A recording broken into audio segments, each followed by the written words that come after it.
What do we call things that become a ritual? Well, every morning I get up and this damn toaster burns a toast. That's why I always keep a newspaper close by in case of emergency. I guess you could say I invented my own way to smudge in the morning.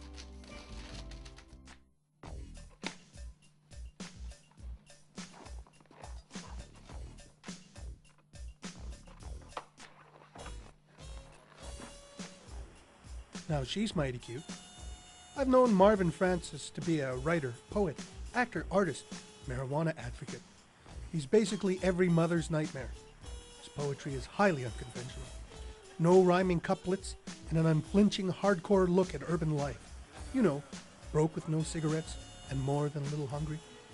I have to laugh, but he actually used one of my poems in a course he was teaching at a local university. The students asked if I lived on Main Street. He told them all the Aboriginal writers live on Main Street.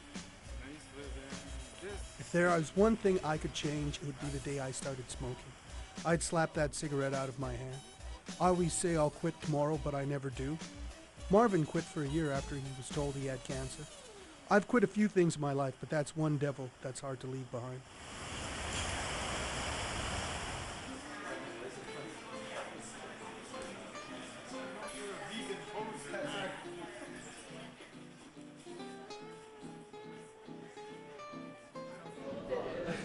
Did you ever struggle with your own identity as a Native person? Well, I don't know. I struggle with my identity as a person, I think, more. Like, what the fuck am I? I mean, am I a writer? Am I a railroader? Am I whatever? All these different things that people do in their lives, right? Native was never an issue because, I mean, you know, I had Native relatives. And, it wasn't called Native when I was a kid, right? What was it called? Indian. You know? It was an insult. It was used as an insult when I was a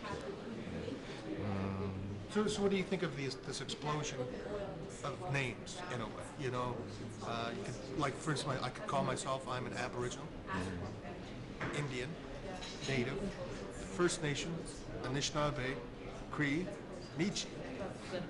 And there's more. Status on status or whatever.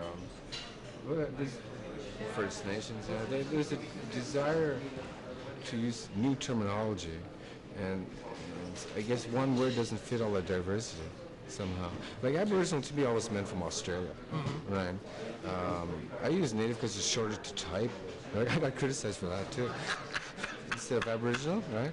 But it is. It's just like, I mean, you do so much writing, but I mean, the criticism I see for the word Native is like that sort of, I don't know, colonial, let's go Native thing.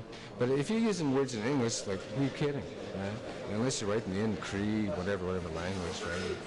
Anishinaabe, whatever. You're using the language that isn't really, you know, what is 100% Native? Somebody that never learned English? I don't know. Never seen a white man, you know what I mean? Or an airplane, or nothing, right? They're pretty hard to find, right? So, you think being a modern Native these days has nothing to do with, you know, living out in the bush or anything like that, you know? That's where you come from. You gotta know where you come from, right? I mean, I grew up with hard fuck, running water, all this. That's, you know, today that seems a million years ago. It's like Stone Age to people today, right? And you gotta know where you're coming from, right? Doesn't mean you want to live there, right? But you know, if you don't keep contact with your relatives or where you come from, then you don't have a family. You don't have roots. And if you can handle that, fine, but you regret it sooner or later, I think. I mean, nobody can choose their relatives, right? Some of my relatives are crazy, right? You can choose your friends, but not your relatives. Yeah. But some of my relatives are I'm so glad I've met them. So take it from there, you know? Nobody has perfect families, right? If it's somebody that's harmed you, I can understand why you don't want to see him. How does your poetry relate to Native identity in this whole question? So? Well, some of my poetry deals with that, and like I'll read your poem. It sort of takes a dig at popular culture, right? And it does tie into your identity to a point, okay? I call it McPemmican. First you get the grease from canola buffalo. Then you find mystery meat. You must package this in bright colors just like beads. Let the poor intake their money, take their health. Sound familiar? Chase fast food off the cliff. Speed beef, deer on a bun, berry in the ground. Special this day, McPemmican. Cashless icons in. How about a McTreaty? Would you like some lies with that? So I don't know. Is fast food tied to native identity? You can use fast food as a reference point to look at some icons of native identity, you know? And to look at the icon of fast food as well, of course.